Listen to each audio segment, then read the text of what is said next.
Hey guys, it's the Pro Tech Geek here, and I'm back with another video.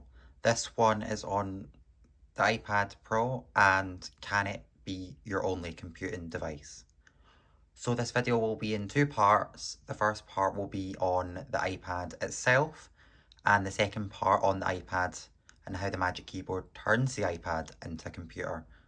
I will do chapters below, so if you only are interested in just the iPad or just the iPad and the Magic Keyboard, you can skip to that part in the video.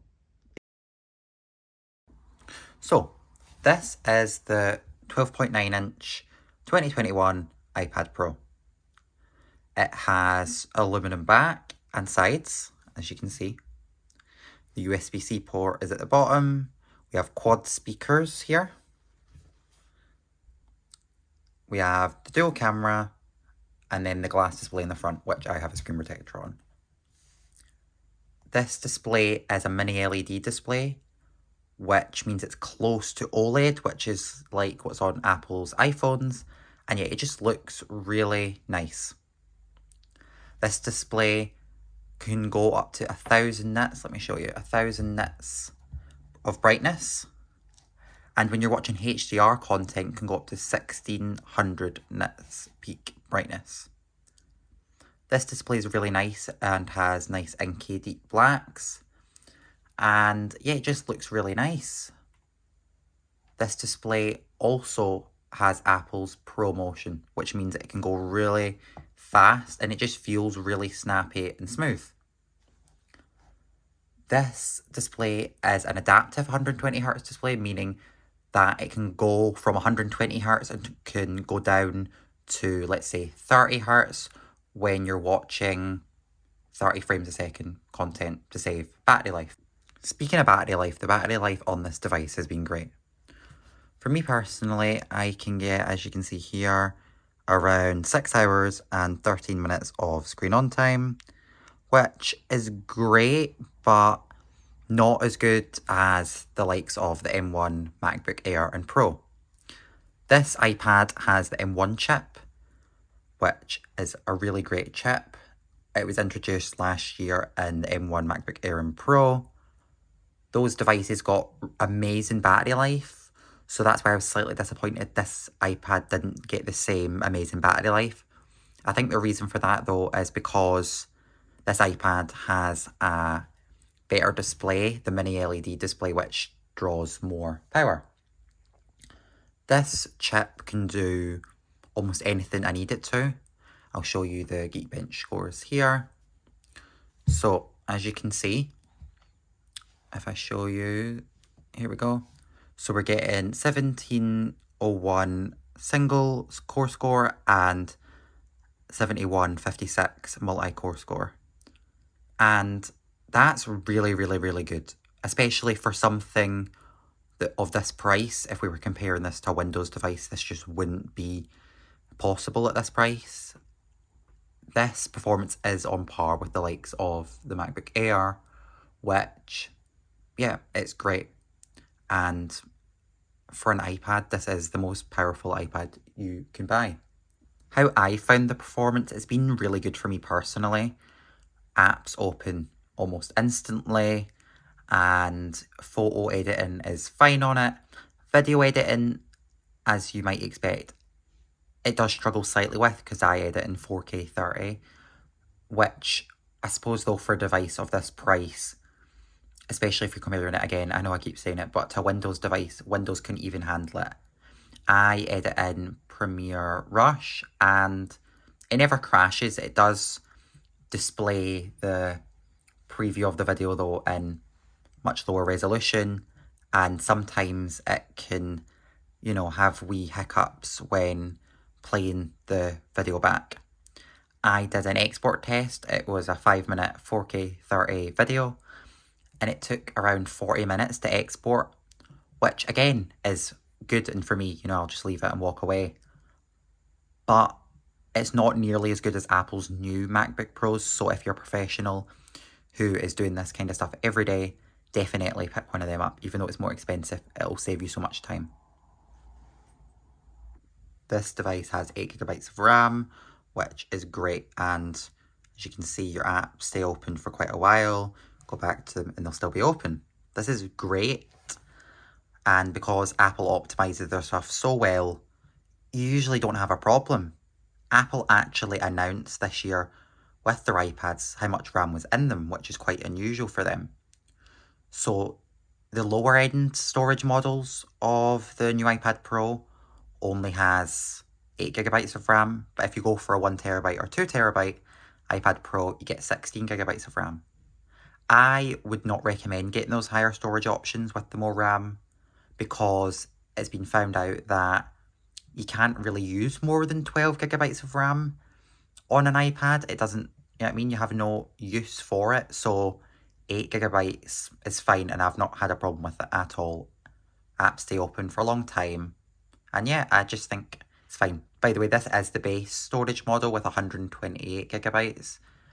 It's fine. I did have to buy external storage, as for me it's not enough. But I wouldn't pay more, especially because Apple really overcharges for their storage. For the 256 model, it would have cost me £100 more, and yeah, it's just not worth it. Something you might be wondering about is the camera.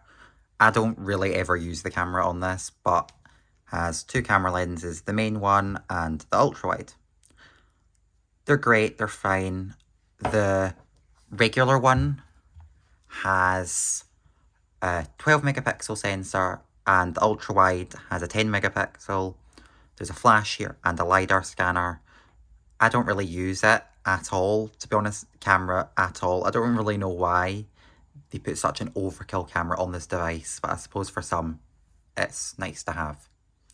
The thing that got the major upgrade this year was their front-facing camera. This was upgraded, as you can see.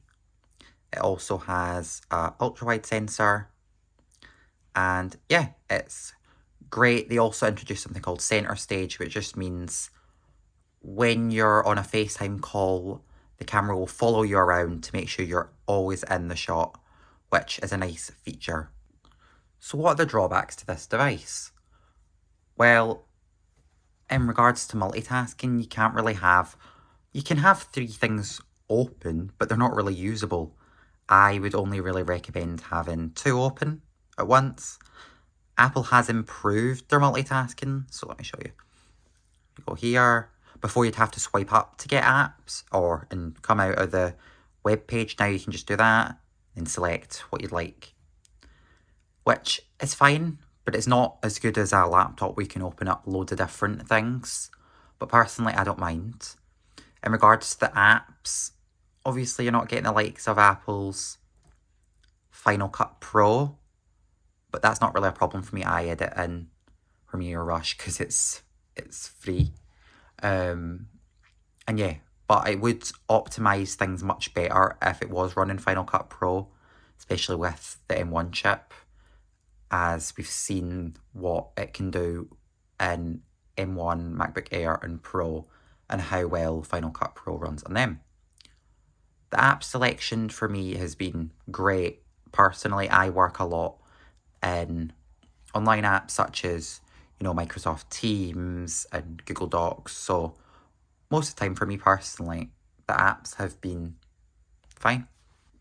This iPad, as you've probably seen throughout this video, uses Face ID, which gets you in fast. Let me show you again. You're in, you just swipe up. I prefer it personally to Touch ID. I would like both, but if I had to choose just one, Face ID is better. You just swipe up and you're in. And this could technically be classed as an upside compared to the likes of a MacBook. This device is great, but it does carry a high price tag of £1,000. It does feel really nice and premium, but on its own, just as a tablet, I wouldn't really recommend it. It's great and the display is amazing, but it's not really good enough on its own. It's only when you add stuff like the Apple Pencil, the Magic Keyboard, that it becomes something more. So, I've talked about the iPad, and now I'm going to talk what it's like with the keyboard. This keyboard certainly does not come cheap. It cost me £330, but it takes the iPad from being an iPad and turns it into a laptop. This keyboard brings an extra port to the iPad, except it can't be used for anything but charging, but that's fine. It still provides extra functionality to the iPad. This keyboard is great. As you can see, it's a full-size keyboard and has a reasonably sized trackpad. If you want to hear what it sounds like, here you go.